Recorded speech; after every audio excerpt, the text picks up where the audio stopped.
Welcome back to the Deep Dive. You guys know how much I love a good mystery, and you've sent us a ton of material on one of the biggest ones out there, the Illuminati, It's definitely a topic that captures the imagination. big time. So we've got historical accounts, modern theories, even some of those, well, those out there conspiracy theories. Hey, name it, we've got it. We've got it. And our mission today is to, well, try to sort through it all, see if we can separate fact from fiction, figure out what we can actually know about the Illuminati, and honestly, why they still fascinate us so much centuries later. Because even though we're talking about a group from 18th century Bavaria, they still pop up everywhere. In books, movies, even in music. Absolutely. So before we get into all that, I guess we should start with the basics. We are talking about the historical Bavarian Illuminati, right? Not, the lizard people running the world from the shadows. Right. The real Illuminati, those were founded in 1776 by a guy named Adam Weishaupt. He was a former Jesuit professor, actually. And get this, he became totally disillusioned with the church. Like, really disillusioned. So we're talking about a church insider who ends up starting an anti-clerical secret society? That's pretty ironic. It is, and it kind of tells you something about the time period. I mean, it was a time of huge upheaval. The Enlightenment was in full swing, and people were starting to question everything, especially the authority of the church and the state. It was like a, I don't know, like a cultural earthquake. Exactly.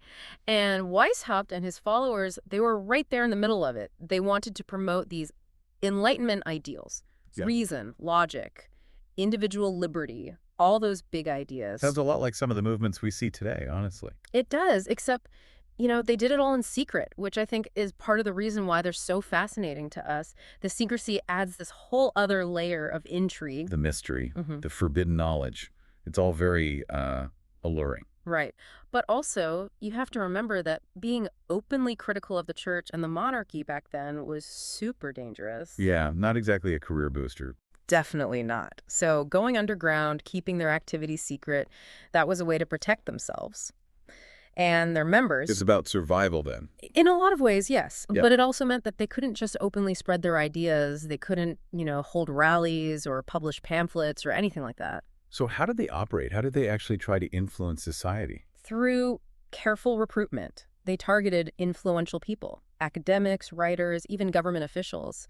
They encouraged these people to, subtly promote Enlightenment ideas within their own circles of influence. So it was like a, I don't know, like a whisper campaign for intellectual change. Exactly. And for a while, it seemed to be working, but the secrecy also had its downsides. How so? Well, think about it. Secret societies, back then, they were often associated with, plots and conspiracies and stuff. So while the secrecy protected them, it also made them a target of suspicion. It's like a double-edged sword, really. For sure. And then you've got the whole Freemason connection, which only adds to the mystery. Yeah, you sent over some research on that. What's the deal there? Were the Illuminati and the Freemasons just like one big happy family? Not exactly. They were separate organizations, but there was definitely some overlap. Overlap is an interesting way to put it. Well, Weishaupt himself was a Freemason, and he actually used some of their rituals and organizational structures as a model for the Illuminati. So he was borrowing ideas, kind of adapting them for his own purposes. Exactly. He was particularly interested in this concept of unknown securiors, these mysterious figures at the top of the Freemason hierarchy. It's pretty cool, actually. Yeah, super secretive. But did the Freemasons, did they know what was going on? Did they know that the Illuminati were, kind of snooping around in their lodges? It's hard to say for sure, but we do know that the Illuminati actively tried to recruit Freemasons, and even to take over leadership positions within some lodges, so it wasn't always, a friendly collaboration. Sounds a little more like a hostile takeover, honestly. There was definitely some friction, yeah. Some Freemasons saw the Illuminati as too radical, too dangerous. They wanted to keep things the way they were, while the Illuminati were all about, disrupting the status quo. That tension between, preserving tradition and pushing for change, that's something we see all the time, even today. It's a fundamental human conflict, I think. Absolutely. And that's one of the things that makes the Illuminati so fascinating. They tap into these timeless anxieties about power, about who's really in control. And speaking of power, we can't talk about the Illuminati without talking about the Catholic Church. Oh, yeah. They were not fans. Not fans at all. From what I've read, they saw the Illuminati as a huge threat. But why? Was it just about, like, different ideas? Or was there something more to it? Well, the Illuminati were advocating for secularism, the separation of church and state. They believed that reason, not religious dogma, should be the guiding principle of society. Which back then was a pretty radical idea. Oh, for sure. And it was a direct challenge to the church's authority. I mean, the church was incredibly powerful at that time. They had political influence, they had wealth, they had a huge following. Challenging them was like, I don't know, like taking on a giant corporation today. Yeah, and the church wasn't just going to sit back and let that happen. They fought back hard. Gotcha. They used their influence to pressure the Bavarian government. And eventually, in the 1780s, the Illuminati were officially outlawed. Banned. Done. So that was it. Case closed. The end of the Illuminati. Well, in terms of the historical group, pretty much, yeah. But, as we'll see when we come back, that's not the end of the story. Because even though the real Illuminati were gone, their name and their ideas and the mystery surrounding them, well, those lived on. Yeah. And that's where things get really interesting and where all those conspiracy theories come in. Okay, now you've got me hooked. Let's take a quick break, and when we come back, we'll dive into the wild world of modern Illuminati conspiracy theories. Stay with us.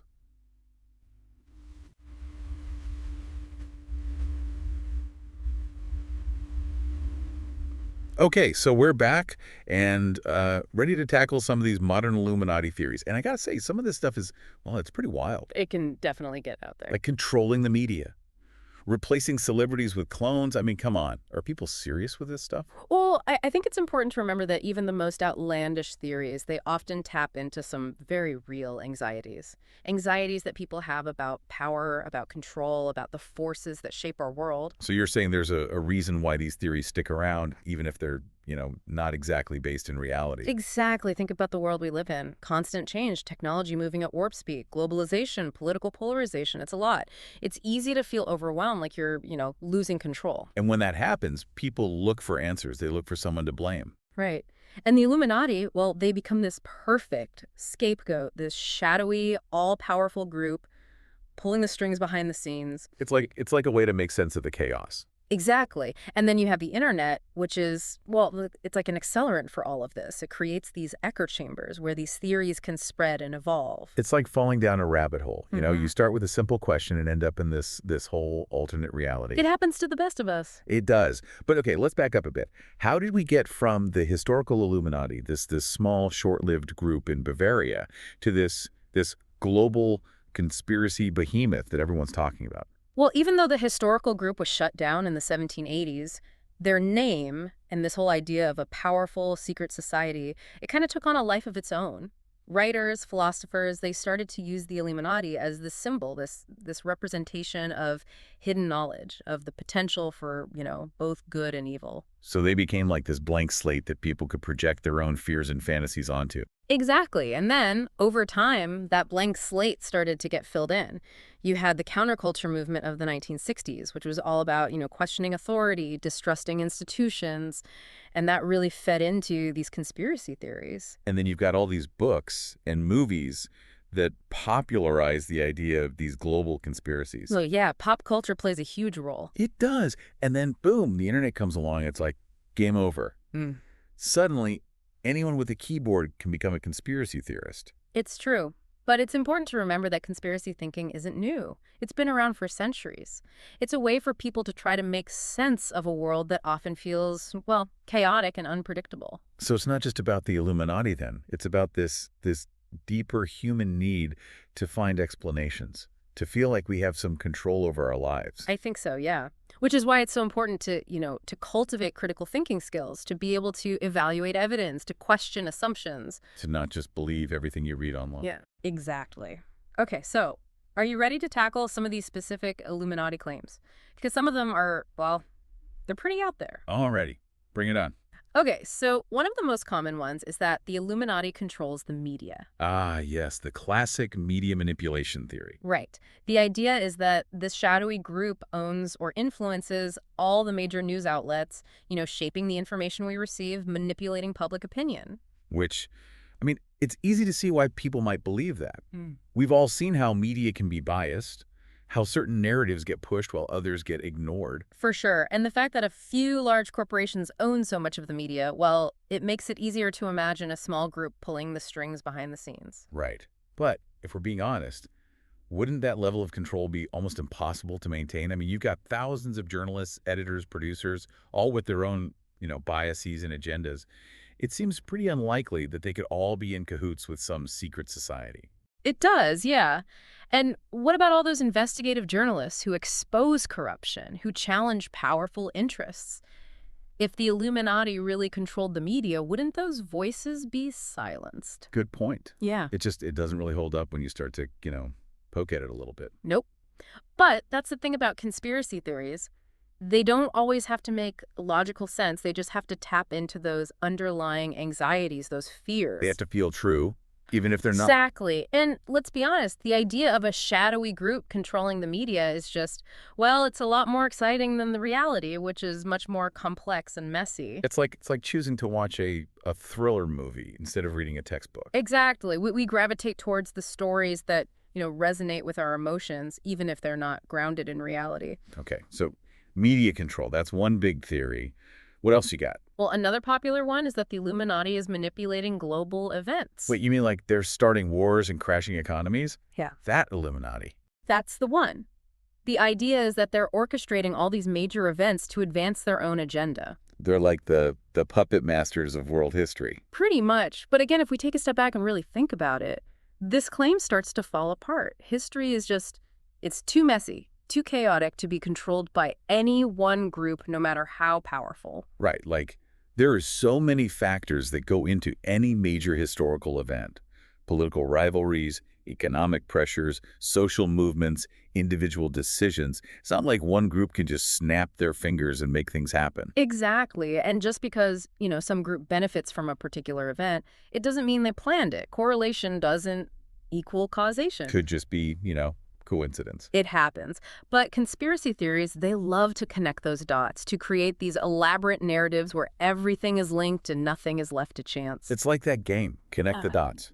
You start with these random points, and then you draw lines between them, and suddenly you've got a picture. Yeah. But it's a picture you created, Yeah. not one that necessarily reflects reality. I love that analogy. It really highlights the danger of confirmation bias. Once you've decided that a particular narrative is true, you start to see evidence for it everywhere. You start seeing Illuminati symbols in every triangle. Right? Exactly. Okay, so we've talked about media control, global manipulation. Are you ready for the really weird one? Oh, lay it on me. I'm ready for anything at this point. Okay, so there's this theory that the Illuminati is replacing celebrities with clones. Wait, clones? Like actual clones? You got it. Or sometimes robots. The idea is that they're controlling the entertainment industry, using these celebrity imposters to influence popular culture. Okay, that's a new one. I'm not going to lie. That one's a little hard to swallow. It is out there, yeah. But, like I said before, even the craziest theories, they often tap into some real anxieties. And in this case, I think it's anxiety about identity, about authenticity, about the role of celebrities in our culture. Okay, so walk me through this. Why would anyone believe that celebrities are being replaced by clones? Well, think about how we consume celebrity culture these days. Social media, paparazzi photos, interviews. It's like we have this constant window into their lives. We feel like we know them, like we have a personal connection with them. Right, it's that whole parasocial relationship thing. Exactly. And so when a celebrity does something unexpected, changes their style, says something controversial, it can feel like a betrayal, like the person we thought we knew is gone. Like they've been, I don't know, replaced by someone else. Exactly. And that's where the clone theory comes in. It offers a simple explanation. The real celebrity is gone, kidnapped by the Illuminati, and this imposter has taken their place. So it's easier to believe that than to accept that, people change and evolve. It's a more appealing narrative for sure. It reinforces that idea that someone somewhere is in control, that there's this order to the universe, even if it's a sinister order. Okay, I kind of get it. But come on. The logistics of this are just insane. I mean, the technology to clone humans, especially to the level of sophistication needed to, like, perfectly replicate a celebrity, it just doesn't exist. You're right, it doesn't. And think about all the people who would have to be in on it. Agents, publicists, family members, makeup artists, the list goes on and on. Keeping a secret that big would be impossible. And not to mention the ethical implications. We're talking about kidnapping, potentially harming real people. This isn't just some harmless theory. It's messed up. It is. And it's a reminder that, even though these theories can be entertaining, they can also be dangerous. They can foster distrust, erode critical thinking skills, and even lead to harmful actions in the real world. It's a good reminder to, be careful what you believe, Hmm. to question your sources, to think for yourself. Absolutely. Okay, I think we've covered a lot of ground here. Why don't we take a break and come back to wrap up this deep dive into the Illuminati? Okay, so we've gone from 18th century Bavaria to modern day conspiracy theories, and I'm still processing it all. Like, what's the takeaway here? What are we supposed to make of the Illuminati? Are they just a historical blip? Or, are they still out there pulling strings from the shadows? It's a good question and a tough one to answer. I think, honestly, the most important thing to remember is that the Illuminati, whether we're talking about the historical group or the modern myth, they tell us more about ourselves than they do about any secret society. Okay, I'm intrigued. Tell me more. Well, think back to what we talked about with the Enlightenment, this period of radical change where people were questioning everything, challenging authority. I mean, that's the world the Illuminati were born into. Right, they were trying to, I don't know, navigate that shift, that upheaval, trying Yeah. to create a society based on reason and individual liberty. Exactly. But they were also operating in this world that was, well, it was full of fear and suspicion. A world where secrecy and power, those were the norms. And those anxieties, those tensions, they haven't gone away, have they? Definitely not. If anything, they feel even more intense today. With all the information overload, the technology that's changing everything, the political divides, it's easy to feel like we're losing control. And when that happens, well, people look for someone to blame, someone to make sense of the chaos. And the Illuminati become that scapegoat, the faceless enemy, the puppet masters. Because I guess it's comforting to think that someone, even if they're evil, is in charge. It's a simple explanation in a world that feels increasingly complex. But as we've seen, that explanation doesn't really hold up. The Illuminati, at least the modern version, they're more like a reflection of our own fears and anxieties Yeah. than an actual threat.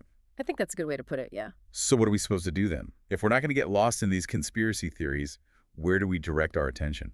Instead of looking for this shadowy group that's controlling everything, what if we focused on understanding the real power dynamics that are at play in our world, the ones that are right in front of us? You mean like the governments, the corporations, the media outlets, those kinds of institutions? Exactly, because those are the forces that are actually shaping our lives.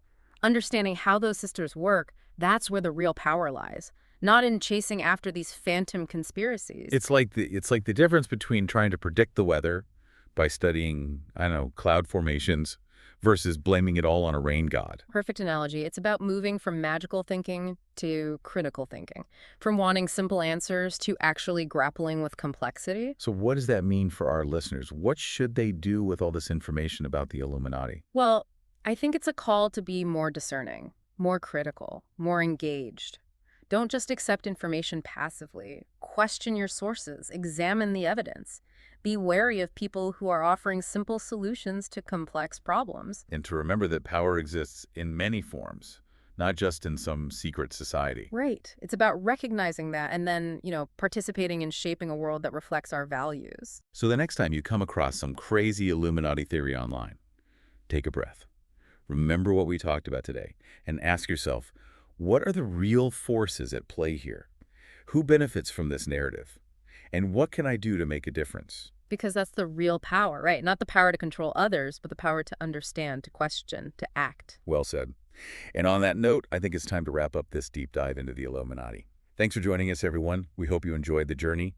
And we encourage you to, well, keep exploring, keep questioning, keep challenging the narratives that shape our world.